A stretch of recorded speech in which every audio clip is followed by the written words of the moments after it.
What's up, gamers? It's Nova, your favorite virtual adventurer, and welcome back to A Splash Of, a series where I take a quick look at games that I finish on stream. Today's episode, we are checking out Resident Evil 3 Nemesis for the PlayStation, the original game. This is the third game on my BioSaga adventure where I play every Resident Evil game blind. So what did I think? How does it stack up to Resident Evil 1 and Resident Evil 2? Well, honestly, for most of the game, I thought it was the weakest of the three. Let's talk about that. So, if you watched my previous Splash videos, the main thing that I liked about the Resident Evil franchise was the puzzle box kind of locations. We had the mansion, we had RPD. You take your time, you solve a puzzle, and you piece things together little by little as you navigate through them and learn the layout.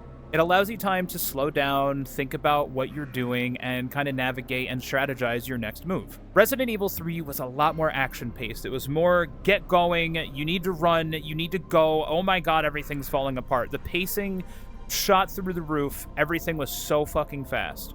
There was so much pressure to just like, don't stop, don't think about what you're doing, don't look around this area, you don't know if Nemesis is going to get you, you don't know what's going to happen, you got to keep moving. And it added more pressure, it added more urgency. I did like the shift very initially at the start. I was like, okay, this is cool. It's a new look at Resident Evil, it's a new take on the franchise. But I did find myself missing that slower paced kind of walking around planning things. I liked that.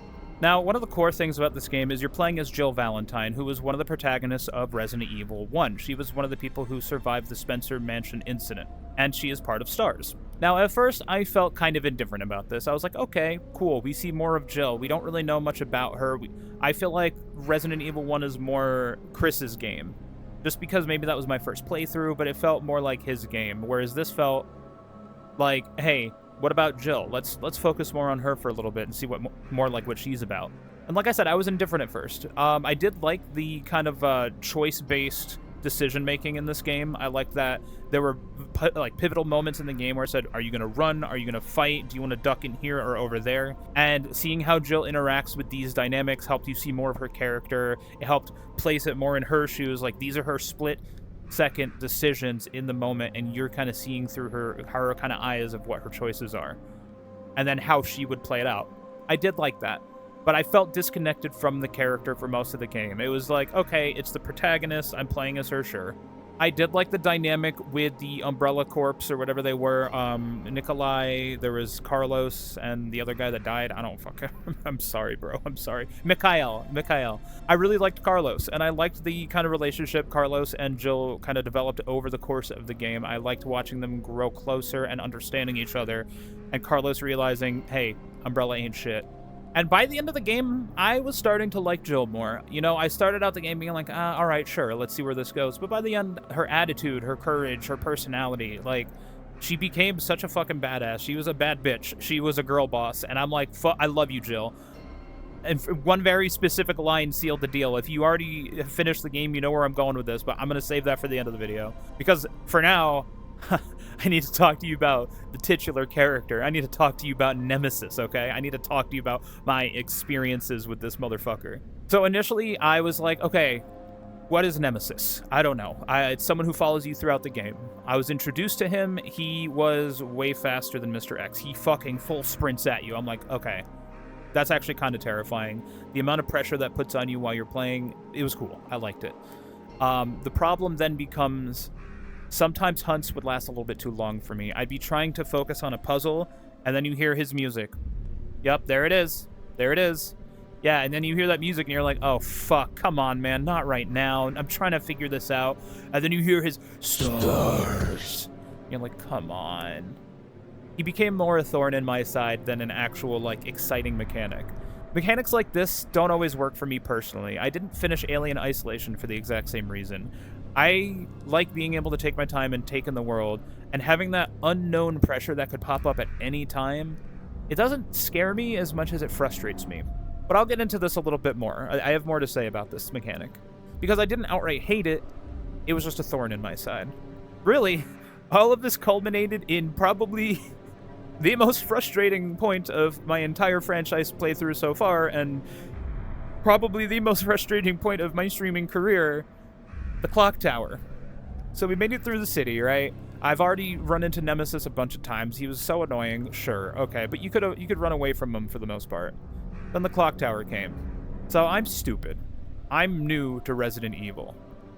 I was saving in the same slot for every single save. I mean, longtime fans, you already know where this is going, probably, but I'm gonna keep going. So there I am in the clock tower. I'm collecting things. The gunpowder system sucks, by the way. I don't care what you guys say. It's an awful mechanic.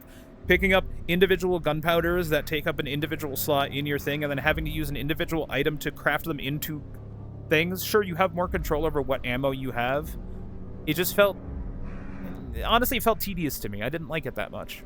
So that, on top of the save issue, I was also struggling with healing items the whole game because I was healing on caution and not on danger. Again, veterans, you know where this is going probably. I saved at the top of the clock tower after inserting the gear, and I was locked into that Nemesis boss fight by the helicopter. I was locked there with everything that I had, which is 0 healing items, limited ammunition, and a fucking hope, prayer, and a dream. My first stream at this location, I played for about 30 minutes. I got my ass handed to me. Absolutely wrecked. I thought I soft-locked the game. I'm like, I genuinely thought, how am I supposed to beat this? The dodging mechanic was clunky and difficult to maintain. The timing was hard, admittedly. I kept knocking him down to the ground one time, and then he would just get up and kill me. I had a hard time dodging his punches, his charging, all of it. So I signed off, I ended my stream a little bit early, and I took to Reddit. And so many Reddit users helped me with this fight. I'll even link the thread in the description so you guys can see, because there was some very helpful advice there. And next week, I got on, and I kicked his shit in. It took me 40 minutes. It wasn't like an immediate victory. But I'd locked in. I'm like, I know this is not impossible. I know it's going to be hard as hell. But I know I have a strategy. I've learned how to fire faster. I learned how to keep my distance the correct thing. I learned how to cheese him against one of the walls so that he's stuck there like this, unable to get to you. And most importantly, I learned how to dodge better. And I'm not just talking about dodge rolls. I'm talking about like, oh, he's charging up his attack. I just run in a straight line. He misses me. I quick turn and then run the opposite way. And all of this culminated into my final battle with Nemesis. And you know what? I'm gonna play it here. Let's fucking go! Get the fuck out of here, you little bastard. Oh, I'm so cool. Oh my god. Fuck. I'm free. And it only took me 48 minutes. And honestly, this felt incredible. I was ready to finish this game at this point. I ended up getting to the park, breezed through the park, we got to the factory, we had our Nemesis refight, but I want to tell you, I learned my lesson. I brought 20 freeze rounds to that fight, and he was down. He was fucking down, in the fucking ground. I was not pulling my punches anymore. I'm like, fuck you, I'm never doing that again. And it worked. And I felt so good. I had like a huge weight off my chest. The park and the Dead Factory segments of the game were probably my favorite. I don't know if it was the environment that they were in or just because I felt like I had healing items again. I felt like I had a plan. I felt like I got this. It's possible. That whole last stretch where you find out about the missile is coming and like everything coming together. Nikolai leaves in the helicopter. And of course, the final battle against Nemesis. As the missile is coming towards Raccoon City, you see the countdown, you have the giant-ass railgun in the factory, and this huge hulking mass is trying to come at you. Man, it felt good to fucking fire that thing straight through him and just watch him. I fucking loved that. Felt so good after all the shit that he gave me through this game. And I noticed something at this point. I'm having fun. This game is actually really good. Now, I don't like it more than Resident Evil 2. I will come out and say that right now. I feel like Resident Evil 2 is the strongest point of the franchise so far.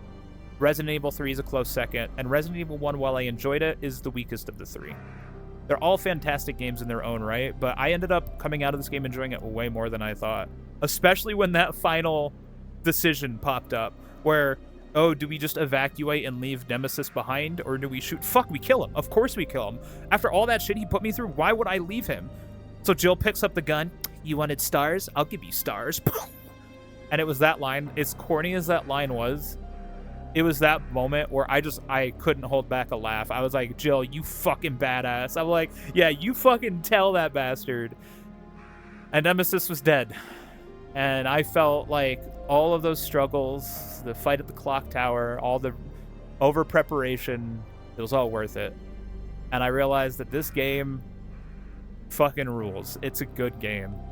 I still stick by what I said about the previous encounters with Nemesis, and for the record, I play this on hard mode. A lot of people find this game easy because they play it on easy mode. I played on hard mode. But ultimately, I'm glad that I did. I'm glad that I had my personal experience with Resident Evil 3. I'm glad that I had my encounter at the clock tower, as stressful as it was. That'll live with me for a long time. And I'm glad that I powered through and didn't just watch a playthrough, you know? I'm glad that I got to see the missile coming down, and I got to be the one to put the final bullet in Nemesis' head. That felt good, and I'm glad I got to experience that. If you guys enjoyed this, be sure to subscribe. I'm going to be doing this for every single game in the Resident Evil franchise that I play on stream, twitch.tv/NovaRedux if you want to drop by and watch. I go live every Tuesday at 7 p.m., and we're working through the entire franchise. And if you join the Discord, we are also watching the Resident Evil movies between certain games, again, in release order. So drop by, join the fun, and share your thoughts along the way.